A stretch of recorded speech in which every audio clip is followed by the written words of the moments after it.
Bonsoir Roger, bonsoir chers téléspectateurs, bonsoir chers auditeurs. Je suis très heureux de vous retrouver cet après-midi. Alors, la question du jour est la suivante. Quel pays voudrions-nous construire pour l'avenir s'agissant de la Côte d'Ivoire? Et sur la base de certaines injustices constatées depuis la Côte d'Ivoire moderne jusqu'à aujourd'hui.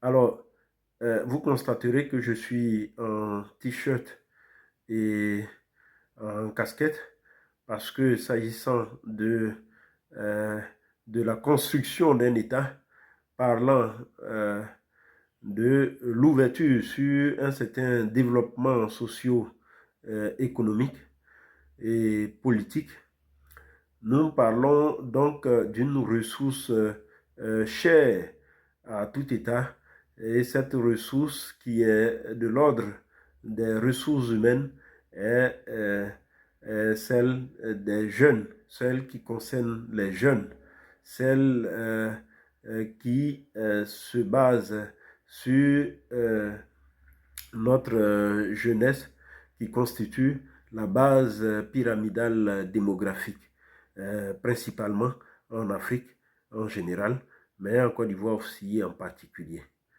Alors, parlant du type de pays que nous voudrions avoir, parlant de notre idéal de nation, appelle à regarder la vision du chef de l'État, du président de la République, surtout celui de la Côte d'Ivoire.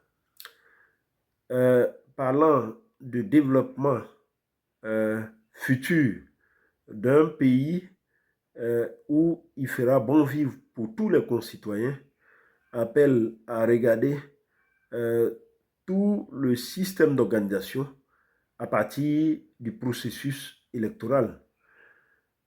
Parlant de l'avenir de la Côte d'Ivoire, cela demande à regarder aussi les conditions socio-économiques des concitoyens vivant dans le pays aujourd'hui. Parlant de la Côte d'Ivoire de demain, cela demande à regarder aussi le pays où la politique de la Côte d'Ivoire face à la géopolitique sous-régionale d'abord, et puis ensuite à la géopolitique mondiale. Et donc, si nous revenons à la vision du chef de l'État, nous voyons qu'elle est portée vers un certain développement. Or, le développement dont il s'agit a ses principes. Et ces principes doivent normalement être en faveur des bénéficiaires. Donc, nous pouvons dire que le chef d'État, le président de la République de Côte d'Ivoire actuel, son Excellence M. Alassane Ouattara, voudrait, ou en tout cas a une vision qui porte sur le bonheur de chaque Ivoirien qu'il a le plaisir de diriger. Par contre, quand nous portons un regard sur le processus électoral en Côte d'Ivoire, je parlais tantôt du type d'organisation politique, mais qui part du processus électoral. Donc, quand nous regardons ce processus électoral, il est plutôt en porte-à-faux avec ce que nous disions de la vision du chef de l'État portée sur le développement. Parce que quand nous parlons de développement, nous parlons non seulement d'égalité des chances, mais aussi de justice et un certain nombre de principes qui obéissent à une république.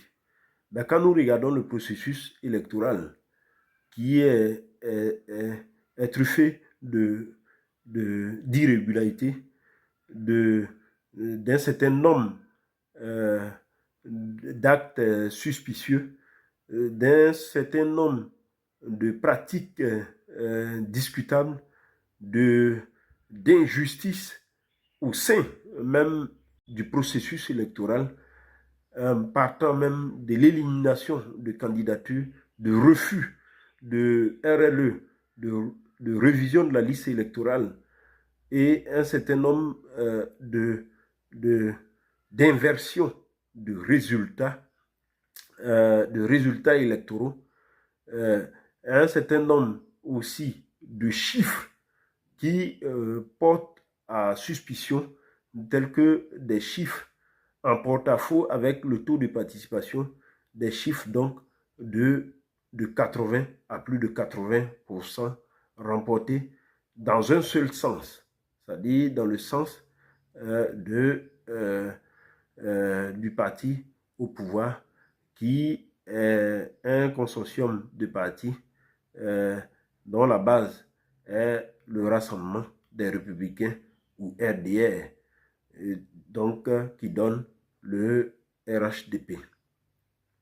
Alors, vous voyez que la vision que le chef de l'État se donne est en porte-à-faux déjà avec le mécanisme d'organisation politique des Ivoiriens.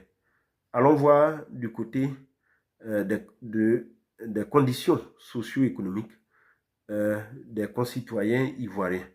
Là encore, la flambée des prix, l'inflation fait rage. Il y a aussi un processus d'organisation au niveau des établissements publics qui donne à réfléchir à plus d'un Ivoirien. Autrement dit, on a l'impression que les entreprises de l'État sont confisquées par un groupe ethnique, celui proche du président de la République.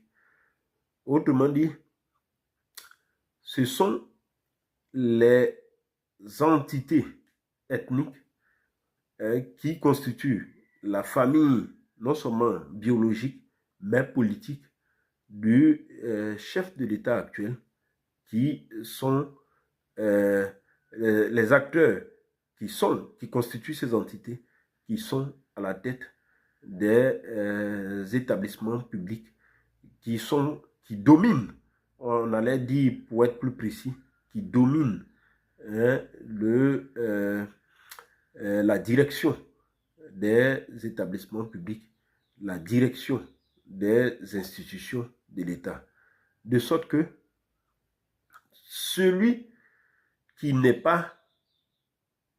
n'épouse pas l'idéologie du supérieur qui dirige l'établissement public, comme le dit M. Adama Bictogo, si tu n'es pas avec nous, tu libères le tabouret. J'en ai fait les frais. J'ai